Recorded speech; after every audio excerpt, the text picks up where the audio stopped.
Very good afternoon to respective judges. Today my topic of presentation is Management of Wooden Intraorbital Foreign Bodies, a retrospective case series.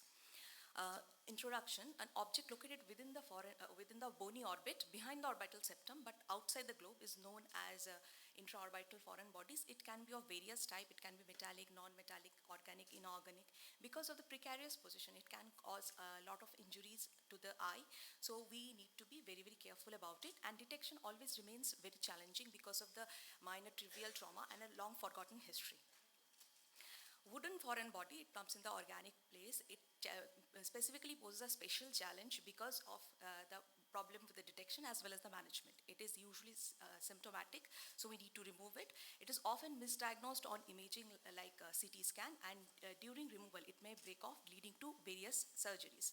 So it is a retrospective case series of consecutive 18 patients that were included over a period of from March 2018 to March 2021. They were all treated in RIO. These are few of the cases that I am presenting. First case is a 1-year-old female patient presented with left eye pain and swelling for 1 week, and there was a history of trauma 2 months prior. She had already undergone 2 exploratory surgeries elsewhere before presenting to our center. Patient was put on IV antibiotic. We could not get through the foreign body through the skin approach, so we went ahead with the conjunctival approach.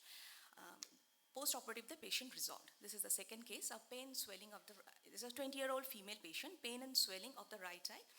And there is a discharge from the injury site. On examination, we could see a linear wound that involved the upper eyelid and the eyebrow. On MRI, we could see a abscess, wooden foreign body along with the abscess formation. Patient was put on IV antibiotic and right anteromedial orbitotomy was done, and there was multiple pieces, and lastly this large piece came out. This is the third case. A 20-year-old male patient presented with pain and foreign body of the right eye, and there's a history of trauma was 5 hours ago. Patient right eye was PL negative and pupil were non-dilating. The site of impaction after this on the emergency, the disintegrated foreign body was removed, but the next CT scan showed the air pockets and avulsion or discontinuity of the optic nerve. But the symptomatology did not subside. After 1 week, we went ahead and did a MRI, which showed a wooden foreign body located. So we again had to, after a conservative management of 1 week, we had to again go for a supromedial orbitotomy, and postoperatively the patient symptomatology subsided. This is the next case. The patient, there is a wooden foreign body lodged in the inferior quadrant, and there was also vitreous hemorrhage present. So after we removed and lid laceration repair was done, the patient was referred to VR surgeon for management. This is another case which presented in the right side, and after proper neuroimaging, it was removed. Then this patient, there is a traumatic ptosis of for 3 months. Visual acuity was 6/6. On CT scan, there was no foreign body that was seen, but on MRI, we could see 1 centimeter foreign body that is present superiorly. The patient was again put on oral antibiotics, and it was removed through superior conjunctival approach. In our sample characteristic, when you analyze, we have seen the adult patients, male patients, and there was a mild left eye predominance. Most of the cases were picked up on CT scan. In the 7th case, there was a high suspicion, and the CT had missed it, so we went ahead and did a MRI. Most of the patients improved with single surgery, but few patients we had to go for a second surgery because of the retained intraocular foreign body. So in all cases of suspicious cases of retained intraocular foreign body, we must go ahead and do a detailed history and examination. All patients should receive an anti-tetanus prophylaxis, empirical broad-based antibiotics covering the gram-positive, negative, and anaerobic spectrum, as well as antifungal. If it is required, it should be started. In case of pus, we should send the patient for culture sensitivity. Microbiology evaluation should also be done. In most of the cases of wooden foreign body, we definitely need a surgical procedure because it tends to imbibe more of water, and secondary bacterial or fungal infection is very common. It is very resistant to conservative management as seen by Lee et al. So most of the time we require a surgery.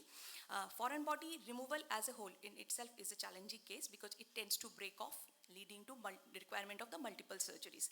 There is also, if it is there, sometimes there is a vexing and veining episode is there. So in that case, we have an additional problem of tissue fibrosis. So we also need to take care of that. There is a challenging situation when what imaging technique is to be applied for what. CT scan, it is a very good modality of treatment. Most of the time it detects, although sometimes it, in case of small foreign bodies, it may Try to reduce. sum up. Your time is over. Almost. Yeah. In most of the situation, it may be missed. In those cases, combined CT with MRI technique is of importance, and we need to take a proper history imaging with, even if it might require even the multidisciplinary approach should also be taken, as it may involve the antrum as well as the brain also, and timely diagnosis is of utmost important in these cases. Thank you. Thank you. So, in your, as per your study, which one is more important, investigation or examination history? Sir, both. The problem with the wooden foreign body is that with many of the foreign bodies is that the trauma is so trivial that patient sometimes doesn't even remember. So we have to ask the patient, even if it is long back, like even 1 or 2 months, it might be very, very important, because many of the time, as we are discussing this wooden foreign body, but as such metallic foreign body, they are quite lot tolerated. Patient might forget that it might there be somewhere. And the problem with the wooden foreign body is specific, like it can have a lot of vexing warning episodes. Sometimes there is some types of inflammation is there, then the patient is quiet for again. Then, like, we had one patient who had a present with fistula, and he had a long history. So this is important, and we have to ask what kind of nature, because many of the time along with, we can have multiple involvement, multiple nature of the, like ferromagnetic along with wooden foreign body, everything has to be there. And second thing we have to know is, sir, what kind of during the fall, what was the nature of like supromedial quadrant is most important there. And one thing we would like to say that in case of investigation, we have to think, like in case of CT scan, in all the literature we have seen, foreign bodies, wooden foreign bodies specifically, they are very quite often missed on CT scan, because first you of all, mentioned already. You mentioned that yes, in your slide, and it is already well established. Yeah. MRI is best. MRI is the investigation. Yes, and T1 gate. I want to know, because Yeah. time is almost, we are running behind. So why MRI is better over CT technically? Yes, first of all, if it is a very small thing, it can be missed on MRI, because it can mimic air in CT scan. Second, the CT finding of the wooden foreign body, it keeps on changing. Like, sir, it is written in weeks there is an inflammatory tissue, that fibrosis is there. But as the time increases, there would be fat enhancement also. So the marking, the borders are now much less defined. So the diagnosis is better. And if it is 1 month, there would be even calcification along with this. So the nature, the changes that are there, it changes. Calcification, of course, if that is a very rare calcification, that the CT is better. Yeah. But soft tissue So, delineation, yeah. your answer should be soft tissue delineation, It is and the characteristics of the things. Yeah. Once you can exclude it, the metallic foreign body, of course, the investigation should is be MRI. should be MRI, and especially the T1 gated images are better, because we can also go for contrast changes and especially fat suppression techniques, which will help us to differentiate between the nature of the foreign body, and surrounding soft tissue inflammation can also be suppressed, and we can enhance the foreign body, the location and the extent.